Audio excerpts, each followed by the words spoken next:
Get ready, legends. We're diving headfirst into the biggest stories shaking up our world. First up, are global institutions failing us when we need them most? We're breaking down why the UN and others might be falling short on climate change and conflicts.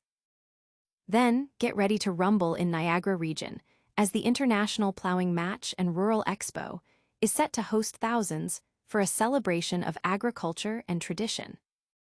But wait, there's more. Hungarian universities are booming, attracting record numbers of international students. What's their secret sauce? And finally, a major Arab-OIC summit issues a stark warning to Israel, demanding an end to attacks and calling for collective action to reshape the Middle East. Stick around, you don't want to miss this. Hit that subscribe button and ring the bell. Are our global institutions equipped for the challenges of the 21st century? From climate change to international conflicts, the world faces unprecedented problems. But are organizations like the UN, IMF, and other multilateral bodies truly capable of delivering effective solutions, or are they relics of a bygone era? This deep dive explores the fundamental weaknesses plaguing global governance.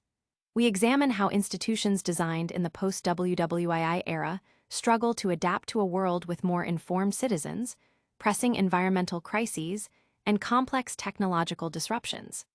Discover why state-centric, bureaucratic structures are failing to prioritize the planet and humanity over national interests. We'll uncover how conflicting national agendas, weak enforcement mechanisms, bureaucratic bloat, and declining public trust cripple these organizations, rendering them ineffective in times of crisis. From the UN's struggles to prevent genocide to the IMF's challenges in addressing inequality, the evidence suggests a critical need for reform or reinvention. Are we witnessing the twilight of traditional global governance? Or is there a path forward to more inclusive, responsive, and effective international cooperation? The global community is watching, with many questioning the legitimacy and authority of these bodies. The inefficiencies directly hinder coordinated responses to shared global problems, leaving many feeling unheard and unprotected. Don't go anywhere, because what's happening on the agricultural front is going to blow you away. Get ready for a massive celebration of rural life coming your way next. Get ready to plow through the excitement. The Niagara region is set to become the epicenter of rural celebration with the International Plowing Match and Rural Expo. This isn't just any farming event. It's a grand 5-day gathering from September 16th to 20th, 2025, transforming hundreds of acres into a vibrant showcase of agriculture, tradition, and community. Expect to see skilled competitors battling it out in plowing contests, featuring both state-of-the-art tractors and the timeless grace of horse-drawn plows, highlighting the future of Canadian agriculture. But the competition is just the beginning. Kathy Lasby, Executive Director of the Ontario Ploughmen's Association, reveals a packed schedule of activities. Explore a vast array of exhibitors and demonstrations covering everything from modern agriculture to rural living. Dive into learning at the Hydro One Education Center, witness the innovative Farming for the Future model farm, and enjoy live entertainment on the Mutual Insurance main stage, kicking off with an opening day parade. Beyond the main events, over 500 exhibitors will be present, alongside heritage displays, quilting, antiques, and even a rodeo. And don't forget the beloved Plowman's Breakfast to fuel your day. Organizers anticipate tens of thousands of attendees, making this a significant event for Niagara and beyond. The Quilt of Belonging, a stunning 120-foot handmade quilt celebrating Canada's diversity, will also be on display. This agricultural spectacle is just the beginning of our global tour.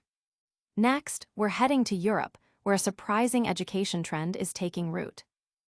Hungary's universities are quietly becoming global hotspots for international students, and the numbers don't lie. In the 2024-2025 academic year, over 12,000 international students chose Hungary, making up a significant 16% of the total student body, a dramatic leap from less than 10% a decade ago. This surge highlights Hungary's successful push to internationalize its higher education sector. Students from Germany, China, Iran, Turkey, and the Western Balkans are leading the charge, but there's a rapidly growing interest from Africa and South Asia. Why the sudden appeal? Experts point to a trifecta of factors: competitive tuition fees, a lower cost of living compared to Western counterparts, and the high academic standards Hungary offers. Plus, its Central European location makes it an ideal base for exploring the continent. A major catalyst is the Stipendium Hungaricum scholarship program, which has brought a record number of students to Hungarian institutions this year. University leaders are celebrating the increased academic diversity and the boost to English language programs and international research collaborations, with English-taught courses nearly doubling in cities like Budapest and Debrecen. This influx is more than just academic. The Hungarian government sees it as a key component of its soft power strategy, enhancing diplomatic and cultural ties. Projections suggest that by 2030, international students could make up over 20% of Hungary's higher education population. From academic hubs to geopolitical flashpoints, our next story is a critical geopolitical development. We're turning our attention to a major summit issuing urgent warnings about the Middle East. An emergency Arab-Islamic summit has delivered a powerful warning to Israel, demanding an immediate halt to its attacks and urging collective action to prevent the imposition of a new reality in the Middle East. Held in Doha, the summit's final statement condemned attacks on Qatar, expressed solidarity, and declared that Israeli aggression severely undermines any prospects for peace. Leaders stressed the urgent need to stand against Israel's plans, labeling them a direct threat to regional and international security. The summit's core message emphasized that lasting peace can only be achieved through the Palestinian cause and respecting Palestinian rights, not through violence or targeting mediators. The leaders called upon the international community, especially the UN Security Council, to fulfill its responsibilities in ending the Israeli occupation with a binding timeline. They also voiced strong support for the mediation efforts by Qatar, Egypt, and the U.S. aimed at halting the assault on Gaza. The statement also addressed the potential annexation of occupied Palestinian territories, warning of catastrophic consequences, and calling it a blatant violation of international law. Furthermore, the summit urged member states to take legal and political measures against Israel, including imposing sanctions, suspending arms transfers, and reviewing diplomatic ties.